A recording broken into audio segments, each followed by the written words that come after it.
Então, boa noite a todos. Vamos dar mais um avanço, né, no nosso livro, chegando já bem próximo do final. Já estamos nos últimos capítulos, né, desta obra. E para nós tem sido muito importante porque trata das questões que envolvem o orgulho, né, e nós estamos sabendo aí que existe uma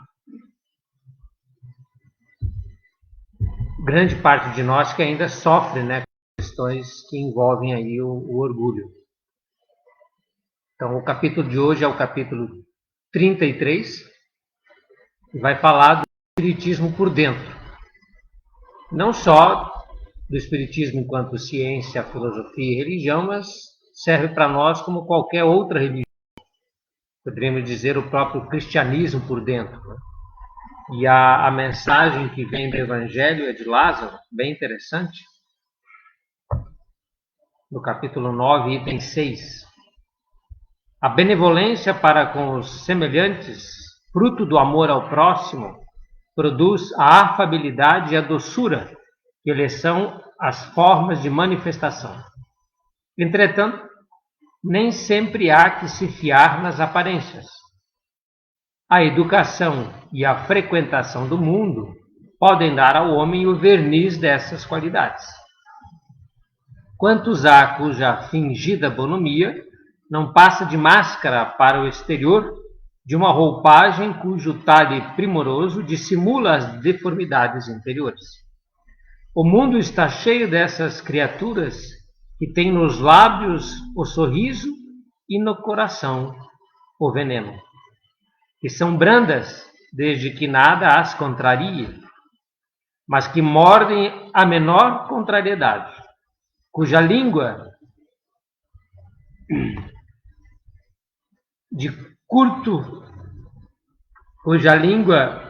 fala bem pela frente, se revela um dardo peçonhento quando a pessoa está ausente.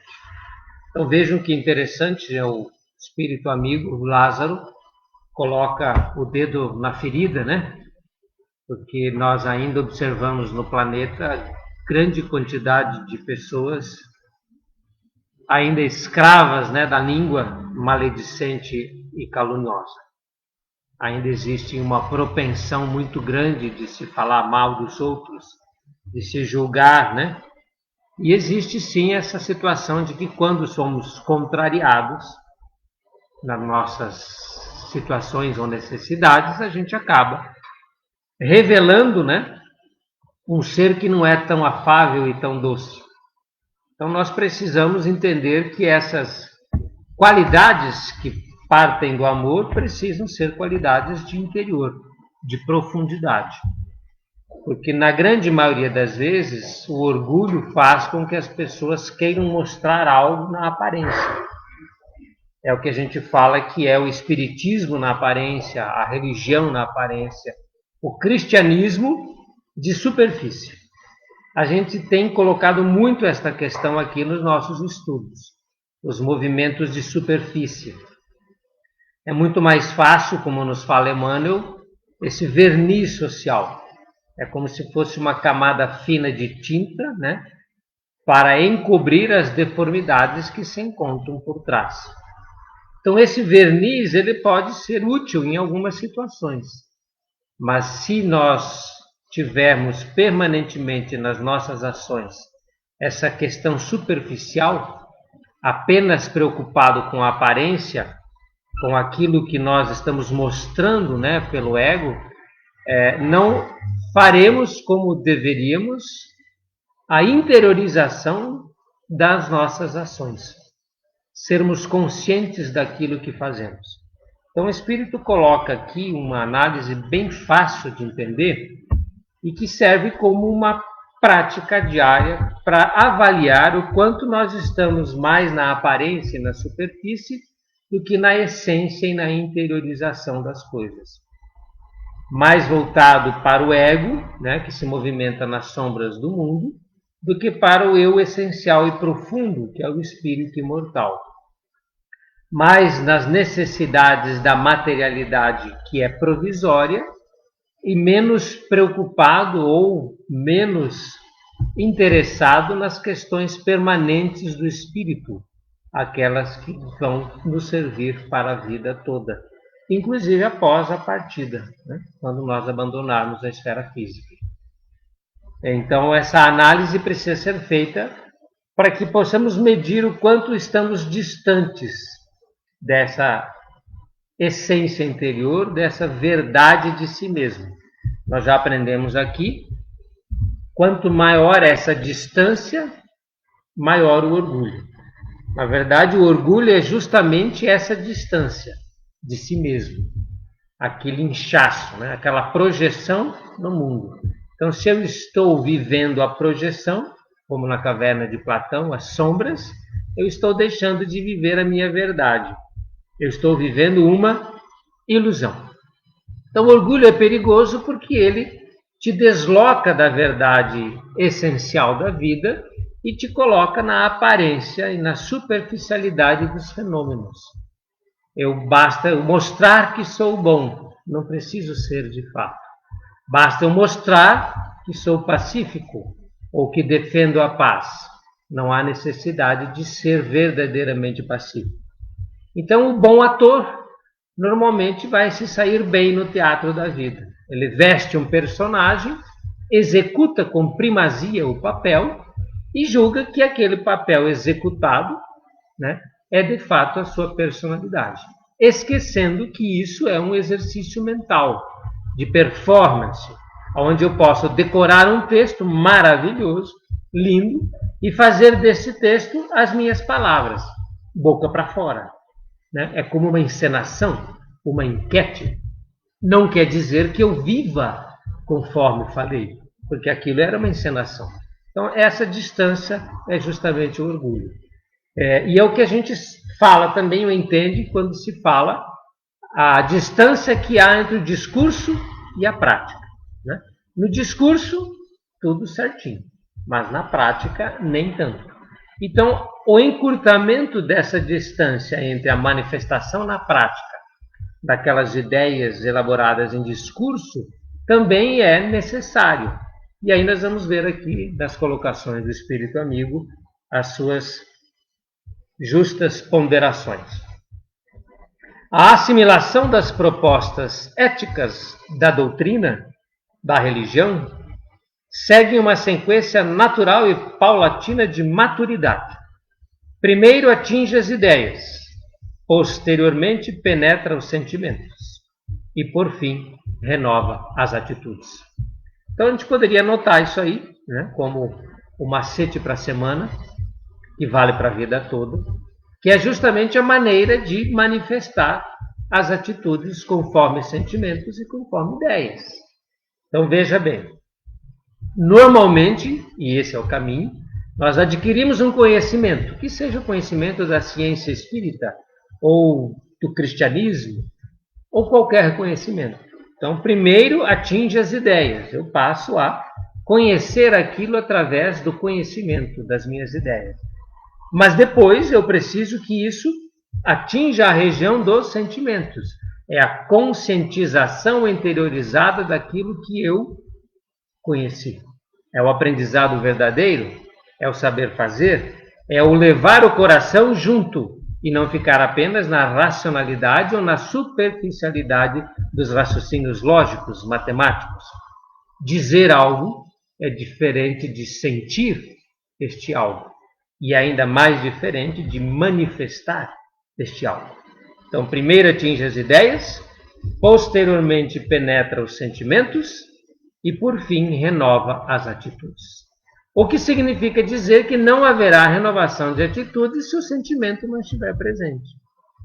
Não é um caixa eletrônico, não é um robô, não é uma máquina que você vai lá, como se diz, alimentar o software e vai ensinar essa máquina a falar bom dia e a ser educada. Então, esse robô primoroso, de uma educação extraordinária, vai te recepcionar nesse ambiente e você vai sair de lá dizendo, nossa, mas que pessoa educada. É uma máquina. Né? Então, falta-lhe o sentimento. Nós não podemos ser máquinas, nós não podemos ser apenas racionais, aonde nós decoramos textos, né? Decoramos papéis extremamente bonitos de como se proceder, né, civilizadamente no planeta. Não é isso? Se não tiver o concurso do sentimento, onde eu interiorizo esse aprendizado e me conscientizo disso, experimento na prática o sentimento associado à ideia. Qual é o sentimento associado à ideia da paz, do amor? O que significa respeitar o próximo, né? Como o meu sentimento vai junto na convivência familiar, dentro da minha casa, com as pessoas com quem eu convivo, né? Após o coração fazer parte do processo, é que eu vou ter a condição de renovar as atitudes. E aí há um esforço. Não se renova uma atitude, um hábito, sem esforço. Não é um passe de mágica. Se há anos eu tenho um reflexo condicionado de reagir de determinada forma quando alguém me contraria, né? Como se diz, olho por olho, dente por dente, pisa no meu calo que você vai ver o que acontece. Quando é que eu vou começar a retribuir o mal com o bem? A dar a outra face, a perdoar 70 vezes, 7 vezes. Haverá que se ter renovação diária de atitudes para que eu adquira hábitos novos do homem novo, né? Do Paulo e não mais do Saulo, né? Do homem renovado pelos sentimentos de amor. Então fica aí o macetinho, a nota, né? Para não esquecer. Primeiro atinge as ideias, posteriormente penetra os sentimentos e por fim renova as atitudes. Evidentemente, não será possível estipular uma separação perceptível entre essas etapas, porque elas se complementam e interagem, sem que haja uma nitidez sobre os seus efeitos. Então é claro que esse processo muitas vezes acontece junto, né? Cabeça, coração e vontade na renovação de atitude. O incômodo que pode ocorrer, né, durante o estágio, o processo de renovação espiritual, fará parte do contexto de aperfeiçoamento. Então, às vezes é bom que a gente sinta-se incomodado com isso. Por quê? Porque o incômodo decorrente dessa situação leva o aprendiz, leva todos nós, aprendizes da espiritualização, a buscar uma coerência entre essas forças interiores na aquisição da própria paz. Todavia, se o aprendiz não se devotar o suficiente, poderá permanecer demasiadamente no espiritismo de Adorno, no cristianismo de Adorno. Ou seja, vou ficar com os enfeites, com os penduricalhos, né? Com a maquiagem, e não com a transformação interior. Então, há que se ter esforço. Pensamento, sentimento e ação são vivências que, a princípio, se contrapõem nessa escala do crescimento moral. Claro, às vezes você pensa algo e sente algo totalmente contrário a isso que você pensa. O sentimento deveria ser de paz e às vezes não é. É de raiva, é de incômodo, é de angústia. E você se pergunta, por que é que eu estou pensando numa coisa boa? Por que eu estou querendo situações renovadas? O meu coração está tão angustiado. Por que eu estou tão inseguro? Porque eu sinto tanto medo, né? Eu sou um ser, vamos dizer, já de maior de idade e ainda trago no interior esses incômodos emocionais que muitas vezes até me escravizam. Quantas não são as pessoas escravas dos sentimentos, não é isso? Reagem intempestivamente e impulsionamento, né, dentro de um impulso relacionado àquilo que sentem, sem a capacidade de colocar a atitude ou a vontade na frente. Pensa-se algo, sente-se diversamente e age em dissonância com ambos, né? Então, às vezes, a minha atitude não está de acordo nem com o que eu penso, nem com o que eu sinto, né? É como se fosse uma falta de coordenação motora, né? Eu mando a mão para um lado, ela vai para o outro, eu quero uma coisa, eu vou aos tropeços. Então, a gente precisa se analisar para perceber se não estamos andando na vida aos tropeços. E aí é sofrido. A gente cai, a gente machuca. A gente não consegue impor a nossa vontade. Nós acabamos tendo vícios e somos escravos de algumas situações. Então, eu preciso alinhar e coordenar bem essas três ações, essas três vivências, essas três potências da alma: pensamento, sentimento e vontade. Certo?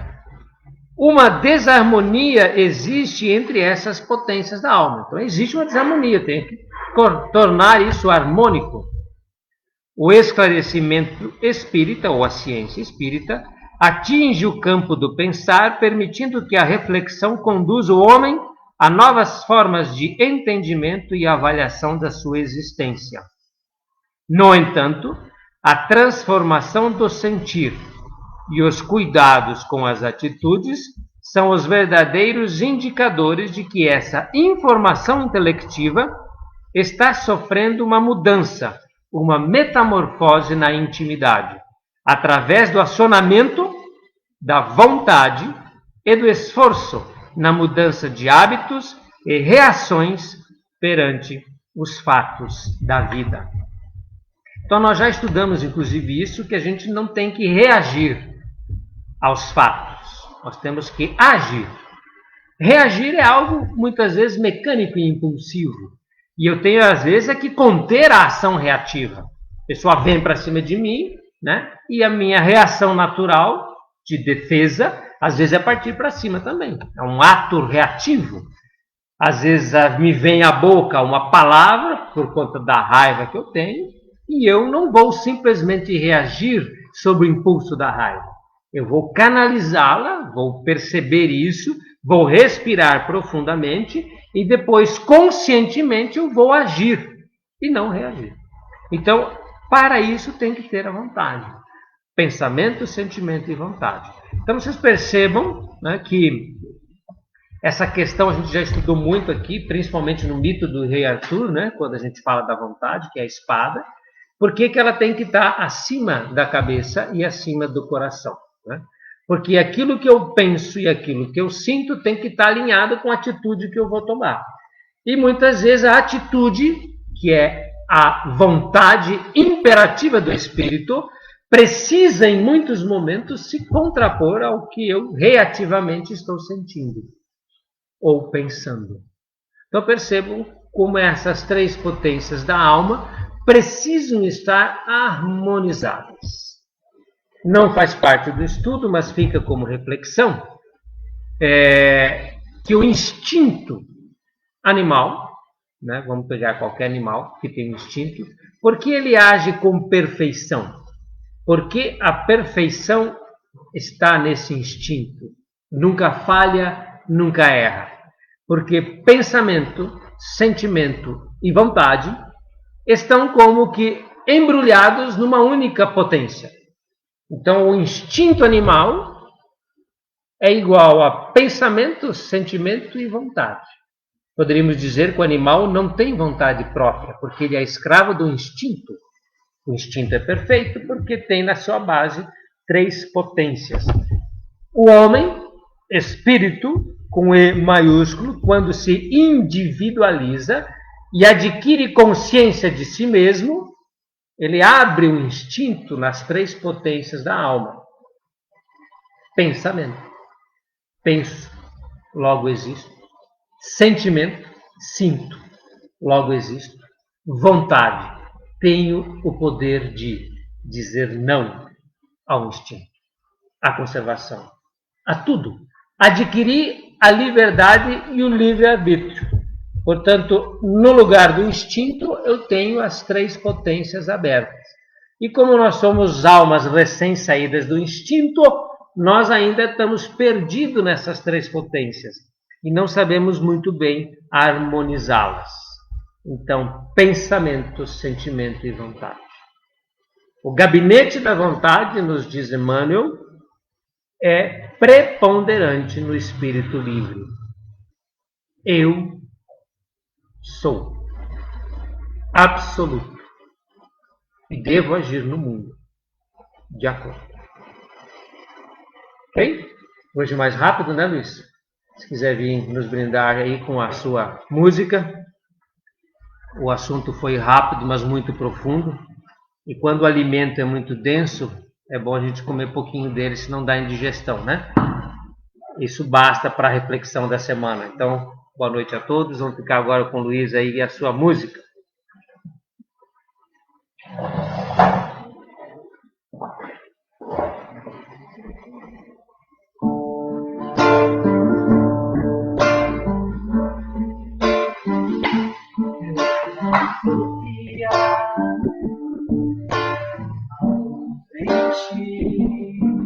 Por isso hoje eu estou aqui, eu senti tudo que eu quis, mas te confesso, não sou feliz. Calça apertada de cinturão, toco guitarra, faço canção, mas quando eu tento te procurar, eu não consigo me encontrar. Escondo o rosto com as mãos e uma tristeza imensa me invade o coração. Já não sou capaz de amar, e a felicidade cansei de procurar. Por isso eu venho mentir do que eu não tenho, do que perdi. Senhor, imaginei, mas tão humilde eu te encontrei. Cabelos longos iguais aos meus, tu és o Cristo, Filho de Deus.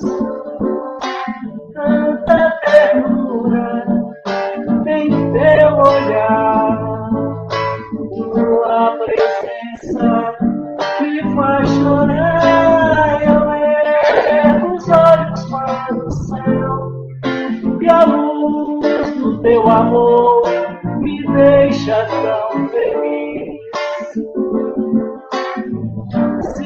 Se jamais acreditei, perdoa-me, Senhor, pois hoje eu te encontrei.